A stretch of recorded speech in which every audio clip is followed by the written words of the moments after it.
Welcome to part 2 of understanding cases. Today we have 3 questions that we are going to answer about cases and go deeper into them. Oh, before we start, if you haven't seen the first part, we lay all the foundation for this one right here in this video in the corner. It's part 1, so all the basics are covered there. If you're not going to understand some things in this one, I do recommend you check that one out first and then come back to this one. But the 3 main questions that we have to answer today: why do we have 4 cases for one indirect object? What are all the forms of masculine, feminine, neuter, and plural forms for cases? And finally, what should you do to practice cases and to put all of this knowledge into use? We're going to cover all of that today. Number 1, let's talk about why do we have 4 cases for one role in Russian. Brief reminder, we have 3 major roles in Russian language: subject, direct object, and indirect object. These 2 will have 1 case assigned to them, nominative and accusative, but indirect object is going to have 4. So why is that? A simple answer to that is that yes, we assign an indirect object role to whatever word we put in one of these cases, but also we give it meaning. We give it more meaning to that word without adding more words to our sentences. So these cases will also carry a certain meaning with them. All right, while nominative and accusative don't really have additional meaning assignment, these 4 will. All right, so let's break each of them down and see what they do exactly to the words that they are, assigned to. Number 1 is genitive case. And genitive has many meanings, but one of the major ones is going to be quantities. Let's put the word telephone in genitive case. It's going to be telefona, as we have covered in the first video. But now let's put this telefona in the sentence. I can say, я купил 2 телефона. I bought 2 phones. So one of the major usages of genitive case is going to be with quantities. 2 of something, 3 of something, 4 of something. Here we have 2 телефона, 2 of phones. That's the exact logic that I want you guys to think about. 2 of something, okay? 2 телефона, 2 of phones. And that's why telefona here is genitive case. So whatever quantity that we have, whatever is 2 of something, that something is put in genitive case. That's one of the major usages of genitive case, is with quantities. Another one is going to be with contents. I can say стакан воды, a cup of water. Воды here is put in genitive case, okay? Because it's a cup of what? Of water. Another example can be литр сока, a liter of juice. Сока here again is genitive case because it's the content of the liter of whatever liquid that we have. So that's the second main usage of genitive case. It's contents, whatever it's made of, whatever it's originated in, that's the kind of meaning of it. But to put it in, I guess, English terms or things that you can take away like a one-liner, okay, is that genitive will replace of in English, okay?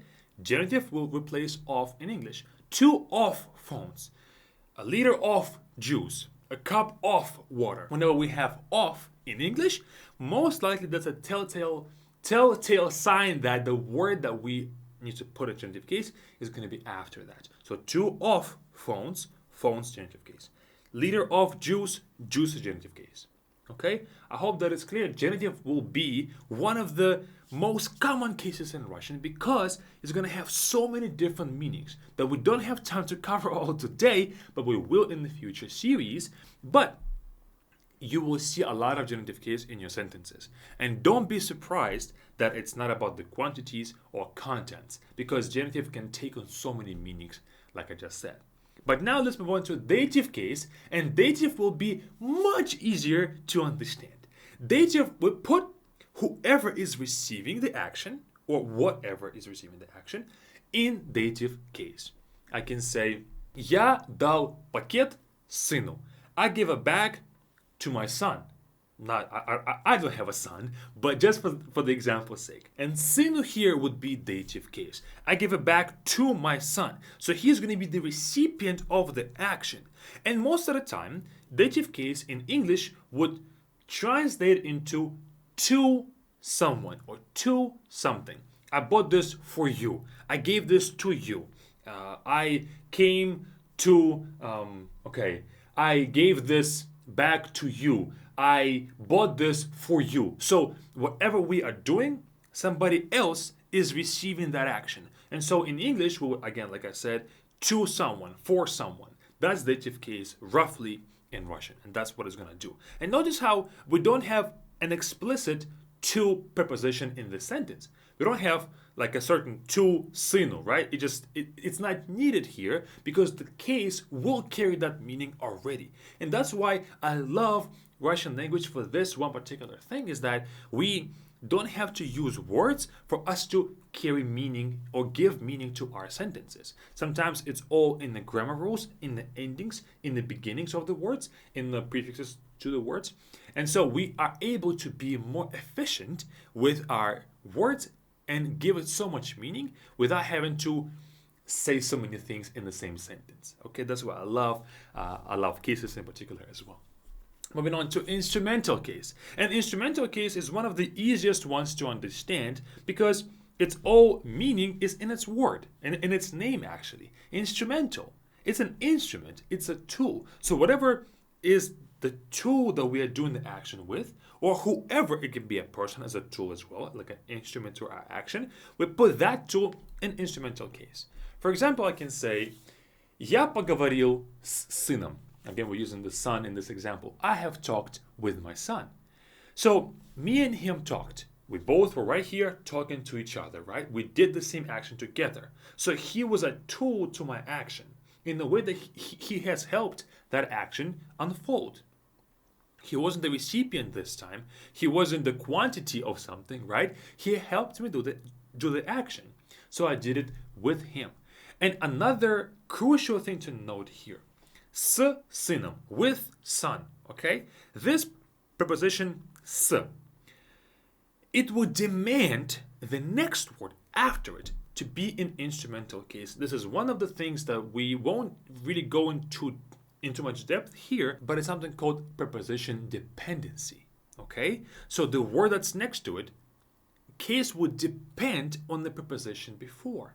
So our prepositions sometimes can demand a certain case without necessarily following the logic of the case itself. They will kind of go around the rules and demand their own rules to be used. Okay, I hope that makes sense and it's not too complicated for you right now, but this is a prime example where that's happening, where s will always have instrumental case noun after it.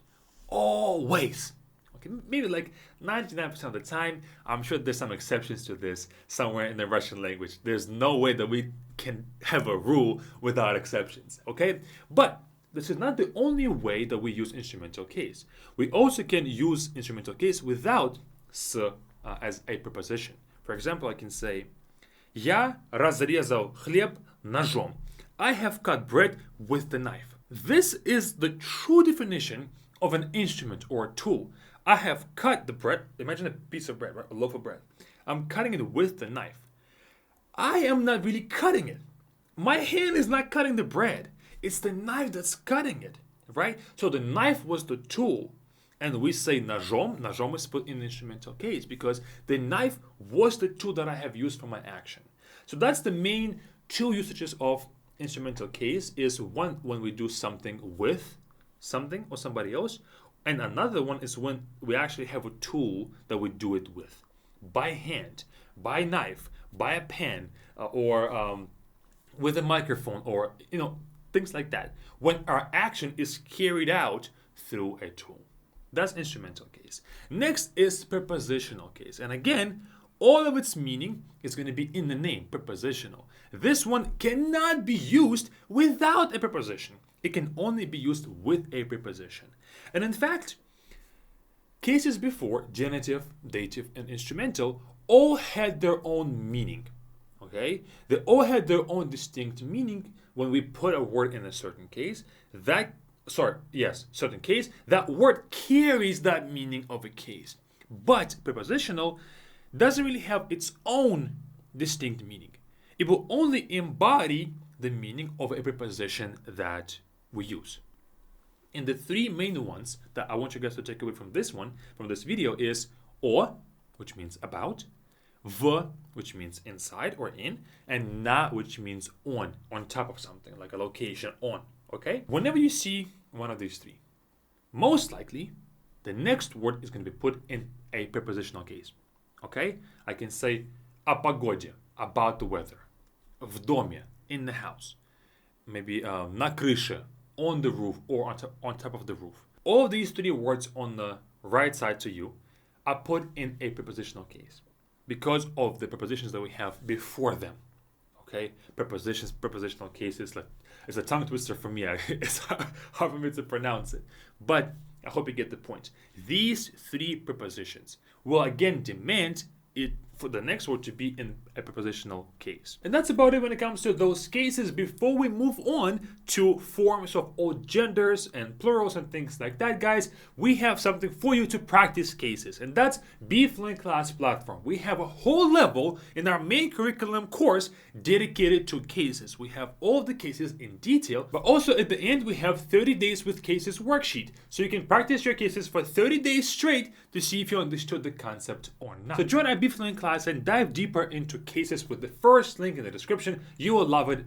If you like this video so far, you will love the platform for sure. We pour our heart and souls into it to give you guys the best content that we can create. Alright, join us with the first link in the description.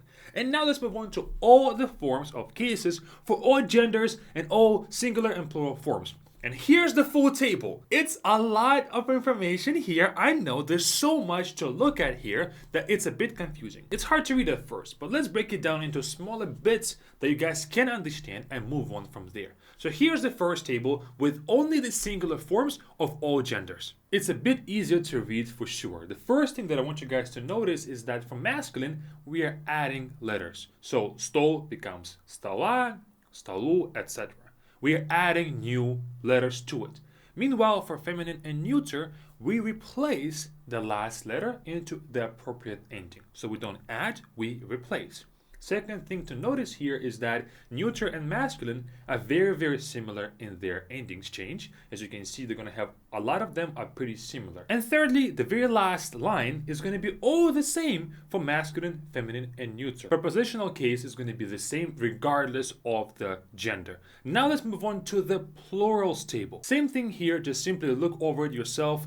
Pause this video and just simply look at the endings and try to memorize them at your free time. But one thing that I want you guys to notice here is that the last three cases, dative, instrumental, and prepositional, the endings are the same regardless of the gender. So plural forms are going to be even easier and less variety of things. Again, makes it easier for you guys to memorize the endings. And now that we have covered singular and plural, let's go back to the big table. You only see one ending for each gender. But it's not going to be the case. We're going to have two major endings for each gender. In Russian, it's not just one ending, it's two most common ones. And you will see both of them as you go through your Russian learning, and you will encounter both of those endings. And secondly, for accusative case, we're also going to have a different ending for animate objects. Things that are alive, pretty much, are going to have the different way of conjugating them for just a few genders. So here's the full table. Take a look at it, copy it, screenshot this for your future convenience. But one thing that I want you guys to know is that it's very hard to take all of those endings away right now. This is a table that you can use for your future kind of reference. If you have to put a word in a certain case, you look at this table, you know how to do it. And then over time, the more practice you have with cases, all of those endings will become second nature to you. Cases is not really hard to understand and comprehend. What's hard about cases is its complexity, so much detail. As you can see, so many endings, so many exceptions and things like that. There's so much to memorize. Now, you might understand cases and what they do, but this second part of trying to memorize all the endings is going to be the hardest one, okay? So allow yourself to spend some time with cases and put all of this knowledge in your subconscious over time. Not all at once, but over time. And all the tables are going to be available in the description below with the link. There's no payment. It's all completely free. You can access it right now for high resolution table. Okay? And now let's move on to the practice of cases. What should you guys do to practice cases, to put cases into your subconscious through practice? We have put together 3 days with cases worksheet that will also be available with the link in the description. It's 3 days with cases, so each day you have some tasks to complete. And by doing that, you put this knowledge into your subconscious. You challenge yourself to see, oh, did I understand this concept well or not? Did I get these endings well or not? This is the type of stuff that you need to do for the new knowledge to become concrete. You have to put it into use and see if you can do it properly or not. Make mistakes, correct them, do it again. Make mistakes, correct them, do it again. And through that application of cases, you will eliminate a lot of your mistakes and you will learn how to use it properly. And that's it, guys. Put in the comments what you want me to cover next in cases in part number 3 in the comments below so I can know what you're struggling with and make a video about it. If we have already posted that video, it's going to be right here at the bottom. If we haven't, click this top video to watch some other Russian content that's also just as useful as this one. And I'll be waiting for you guys over at BFluent class right here with more cases practice and just more fun and more in-depth Russian knowledge information. See you all there.